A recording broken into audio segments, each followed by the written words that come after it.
Bertrand Russell once said that the problem with the world is that fools and fanatics are so full of certainty while the wise are so full of doubt.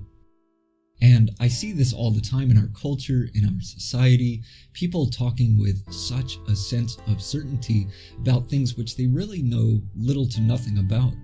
I watch how misinformation is spread very quickly without people stopping to examine it, to research it, to find out if it's true at all. There's a tendency to just hear something, to get all emotionally charged over it and then regurgitate it.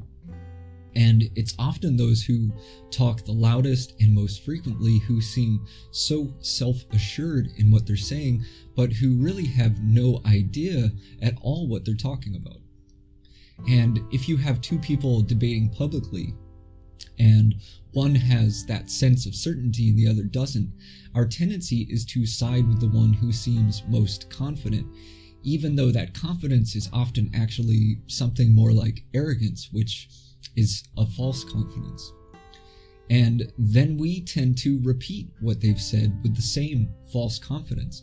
And before you know it, the whole society is going around believing something which may be absolutely false. So it's a problem that fools and fanatics are so full of certainty, but that the wise are so full of doubt. This is not a problem. This is indeed very wise. To be able to acknowledge and admit your uncertainty is very wise, because if you simply accept something as truth, as a fact, without verifying it, without having real certainty, then you may never actually find out what the truth is. As soon as you've convinced yourself that you know something with certainty, you've stopped trying to find out. You're not going to look any further into it. You're not going to examine it or research it.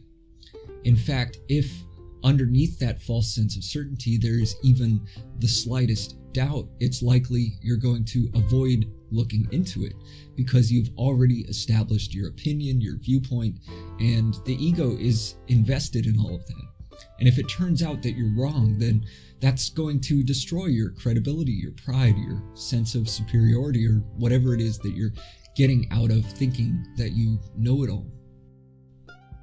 So really, it's very wise to approach everything with the honesty and integrity to admit that you're not certain, because that will actually allow you the space to really examine it thoroughly and to actually find out.